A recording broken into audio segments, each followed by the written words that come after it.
कल हम लोगों ने यहां पे इसका शुभारंभ किया, समाजवादी पार्टी ने उसका विरोध किया है और मुझे लगता है कि प्रोसीडिंग का हिस्सा होना चाहिए, इनको समाज के सामने एक्सपोज करना चाहिए। अपने बच्चों को ये लोग पढ़ाएंगे इंग्लिश स्कूलों में और दूसरे के बच्चे के लिए अगर वो सुविधा सरकार देना चाहते हो, कहते नहीं उर्दू पढ़ाओ इसको, यानी उसको मौलवी बनाना चाहते हैं, कठपुल्ला पर की ओर इसको ले जाना चाहते हैं। ये नहीं चल सकता है।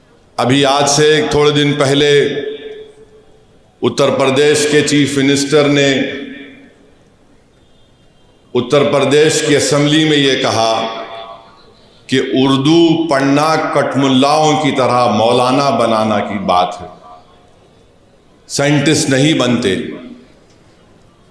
अब जाहिर है उत्तर प्रदेश के मुख्यमंत्री को तो उर्दू नहीं आती, मगर वो साइंटिस्ट क्यों नहीं बने, उसका जवाब वही दे सकते हैं। उत्तर प्रदेश के मुख्यमंत्री ने कहा कि उर्दू पढ़ने से कठमुल्ले बनते हैं। अब उत्तर प्रदेश के मुख्यमंत्री के जो बुजुर्ग थे या जिस आइडियोलॉजी से वो आते हैं, उनके किसी भी शख्स ने इस मुल्क की आज़ादी में हिस्सा नहीं लिया। ये गोरखपुर से आते हैं और उसी गोरखपुर से रघुपति साहेब फराख भी आते हैं। फराख गोरखपुरी उर्दू का एक बहुत बड़ा शायर था, मुसलमान नहीं था। अगर शायद असेंबली में कोई उठ के बोल देता मुख्यमंत्री को, तो मुख्यमंत्री बोलते नहीं नहीं उन्हें भी कठमुल्ला है।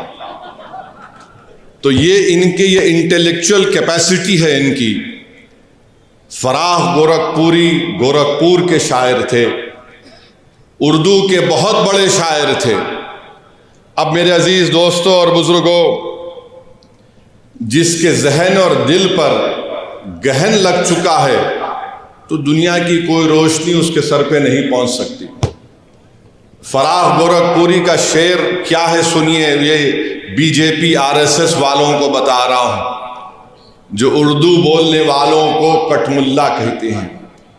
फराख गोरखपुरी ने कहा था, सरजमीन हिंद पर अक़वाम आलम के फराख, सरजमीन हिंद पर अक़वाम आलम के फराख, काफिले बसते गए हिंदुस्तान बनता गया।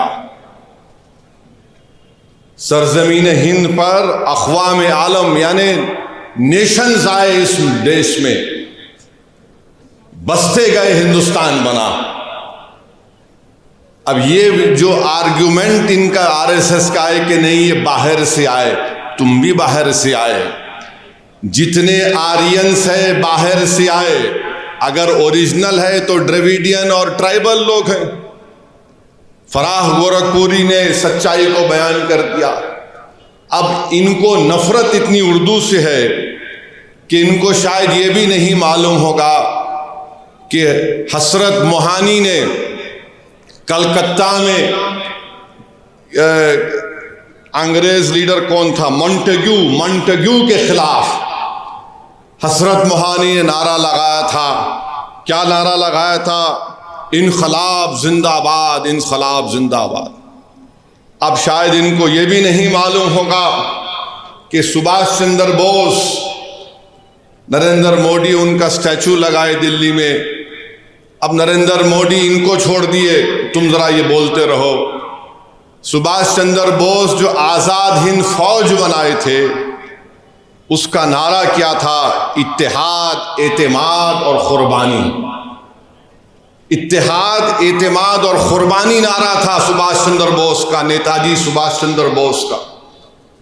इस हैदराबाद से वजीर सुल्तान, एक मशहूर फैमिली थी, उनके एक खानदान के फर्द नेताजी के साथ चले गए भारत छोड़ के। इसी मुल्क में हैदराबाद के सफरानी साहब थे, नेताजी के साथ चले गए। ये नहीं मालूम शायद मुख्यमंत्री को, तो यहां हैदराबाद से हम मुख्यमंत्री को ज्ञान दे रहे। राम प्रसाद बिस्मिल को इनको नहीं मालूम होगा, हिंदू थे। उन्होंने कहा था कि सरफरोशी की तमन्ना अब हमारे दिल में है। तो यही सरफरोशी की तमन्ना अब हमारे दिल में है कहकर भगत सिंह फांसी के फंदे पे चढ़ गए। और यही उर्दू के लफ्ज को अल्लामा काफी रहमतुल्लाह अलैह जो मुरादाबाद के थे, अंग्रेजों के खिलाफ जिहाद का फतवा दिया था मौलाना काफी ने। जब 2 दिन में अंग्रेज जज ने उनको 2 मई को ट्रायल शुरू हुआ, 4 मई को उनको फांसी की सजा दे दी गई। और मौरिख ने लिखा कि अल्लामा काफी के ऊपर इस्तरी गरम करके उनके जिस्म पर चुरके दिए जाते थे। वो अल्लामा काफी जब फांसी के फंदे की तरफ जा रहे थे तो उनके उर्दू के अशार नातिया उर्दू के अशार थे। उत्तर प्रदेश के मुख्यमंत्री, आप उत्तर प्रदेश के मुख्यमंत्री हैं, मौलाना काफी मुरादाबाद के थे। फतवा दिया अंग्रेजों के खिलाफ जिहाद का, कठमुल्ले तुम बोलते ना। क्या कहा था अल्लामा काफी ने? कोई गुल बाकी रहेगा ना चमन रह जाएगा, पर रसूल अल्लाह का दीन हसन रह जाएगा। अतलस व कम ख्वाब की पोशा पर नाजा ना हो तुम, इस तने में जान पर खाकी कफन रह जाएगा। नामे शाहाना जहां मिट जाएंगे, लेकिन यहां हशर तक नामो निशान पंजेतन रह जाएगा। ये मौलाना काफी उर्दू के नातिया कलाम पढ़ के मुख्यमंत्री फांसी पे चढ़ गए, आपको नहीं मालूम। और फिर वहीं पर जोश मलियाबादी, इनको मालूम ही नहीं, बस उर्दू से दुश्मनी है। और फिर ब्रिज नारायण चकबस, ये भी हिंदू थे मुख्यमंत्री। इन्होंने क्या लिखा है? ए खाके हिंद तेरी अजमत पे क्या गुमान है, दरियाए फैज कुदरत तेरे लिए रवा है। ये ब्रिज नारायण ने लिखा उर्दू में। फिर आज इन्हीं की ये बात, फिर मुजाहिद आज़ादी मौलाना शौकत अली खिलाफत तहरीक में बहुत बड़ा रोल उनका। राउंड टेबल के लिए बरतानिया गए तो मौलाना शौकत अली ने कहा कि अगर मैं हिंदुस्तान को आज़ाद नहीं कराऊंगा तो मैं भारत को वापस नहीं आऊंगा। जब भारत से गए मौलाना शौकत अली तो बैतुल मुक़द्दस में उनका खैर मुक़द्दम हुआ। 2 लाख लोग मौलाना शौकत अली के इस्तकबाल के लिए बैतुल मुक़द्दस को आए थे। उसके बाद वो बरतानिया गए, राउंड टेबल कॉन्फ्रेंस हुई। उनका एक मशहूर तकरीर है, रामपुर के थे मुख्यमंत्री मौलाना शौकत अली, आपको नहीं मालूम होगा। मौलाना शौकत अली ने एक शेर कहा था, शायद ये आपके लिए और आरएसएस और बीजेपी के लिए कहा होगा, यकीनन कहा होगा। मौलाना शौकत अली ने कहा, दौरे हयात आएगा खातिल, दौरे हयात आएगा खातिल खजा के बाद, दौरे हयात आएगा खातिल खजा के बाद, है इब्तिदा हमारी तेरी इंतहा के बाद। तो तुम्हारी इंतहा होगी। आज तुम इख्तिदार के नशे में बड़ा अनाब शनाब बक रहे हो, बके जाओ।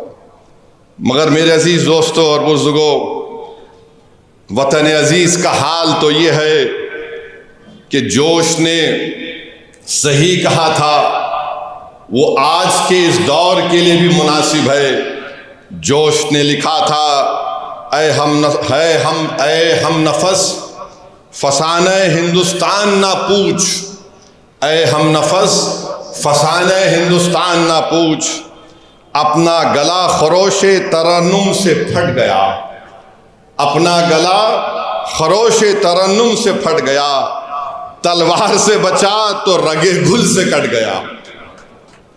ये जोश ने कहा था, जो आज हमारे मौजूदा मुल्क के हालात पर सही तरीके से उतरता है।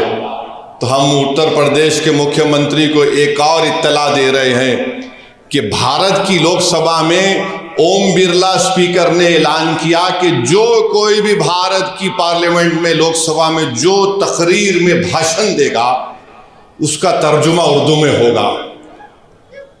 अब आप क्या बोलेंगे स्पीकर को? उर्दू आप जो जबान में देंगे, कई जबानों में तर्जुमा होगा। तो इनको नहीं मालूम ये उत्तर प्रदेश के मुख्यमंत्री को ये भी नहीं मालूम कि उर्दू उत्तर प्रदेश की तहजीब का हिस्सा है। ये उत्तर प्रदेश और आरएसएस बीजेपी के लोगों को नहीं मालूम कि उर्दू को कॉन्स्टिट्यूशन का प्रोटेक्शन है, आइन की हिफाजत उसको मिलती है दीगर जबानों की तरह। उत्तर प्रदेश और मोदी को नहीं मालूम कि हर मुसलमान ही उर्दू नहीं बोलता, बल्कि ये मुसलमानों की जबान नहीं है, ये इस देश की आजादी की जबान रही है, ये इस मुल्क की जबान है। अब आप चले जाइए, नवायत मुसलमान है, कर्नाटका में उर्दू नहीं बोलते, कम बोलते। केरला चले जाइए, मोपिला अलग जबान बोलते, मलयाली बोलते। तमिल लोग तमिल बोलते मुसलमान। कर्नाटका के इंटीरियर में चले जाइए, कन्नड़ी बोलते हैं। महाराष्ट्र में जाइए, वो उर्दू भी बोलते, मराठी भी बोलते। गुजरात के मुसलमान हैं, गुजराती भी बोलते, उर्दू भी बोल देते। अरे इस देश की खूबसूरती ये है, बीजेपी इस देश को, इस वतन को एक जबान, एक मजहब, एक आइडियोलॉजी और एक लीडर के तहत बनाना चाहती है। भारत में हजारों मजहब हैं, कई जबानें हैं, कई हजारों तहजीबें हैं, तभी जाकर भारत बनता है। इसीलिए फराग गोरखपुरी ने कहा थे, अक़वाम आलम का लफ्ज इस्तेमाल किया था। अब इनको समझ में आया नहीं आया नहीं मालूम, मगर हमारा काम यह है कि इनको समझाना और इनको बताना कि उर्दू से दुश्मनी करना जिद्दोजहद आज़ादी से